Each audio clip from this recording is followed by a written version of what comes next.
All right, today we're taking a look at the Nano X thanks to William LC. He said he broke his antenna on here just like I did.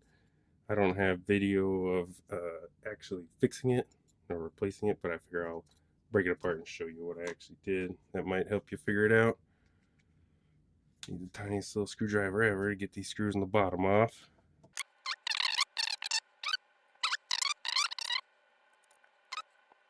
First place I tried to put it, I tried to melt the little hole right there, and I had the little lollipop sticking out the top. But it definitely was causing too much feedback because it was probably this high up there and it was wobbling around everywhere. Every once in a while, it would whip down into a thing. So let's see here. Let's pull this apart. First, we gotta, oh wait, not first, but we gotta get the camera detached from the little housing here. Oh, what the heck?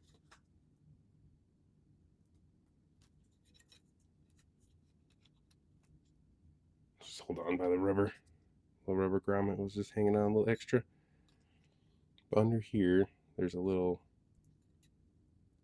I added this one, but it comes with some sort of padding cushioning here over the.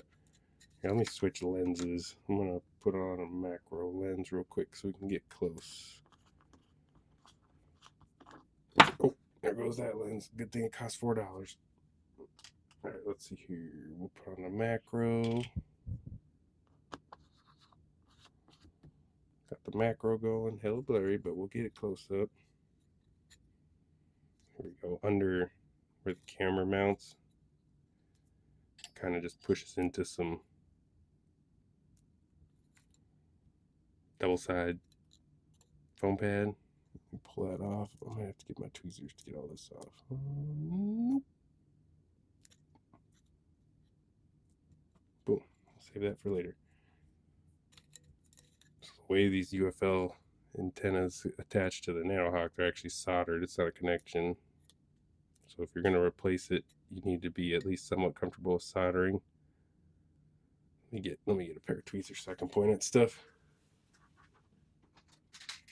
All right, here we go.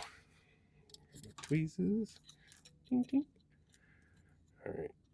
So the UFL, this little guy here is the antenna. I just routed it out the side, down underneath, and then I got my little landing pad so it all sits flat. But where this connects, let's see here, get this guy out of the way.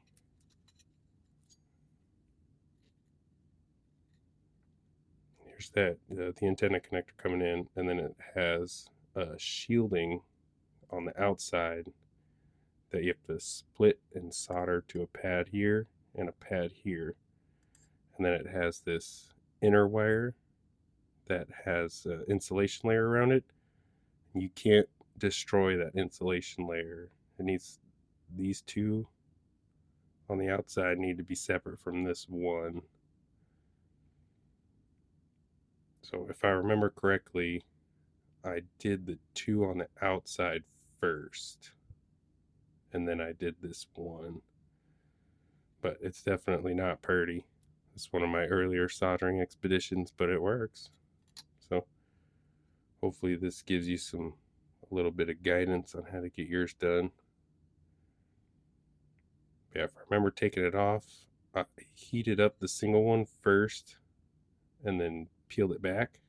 That way it wouldn't be stuck anymore. So I heated it up with the solder iron and then peeled this little wire back, the shielded one. Peeled it back and then heated up the rest and pulled the rest off, and then did it the reverse, putting it back on.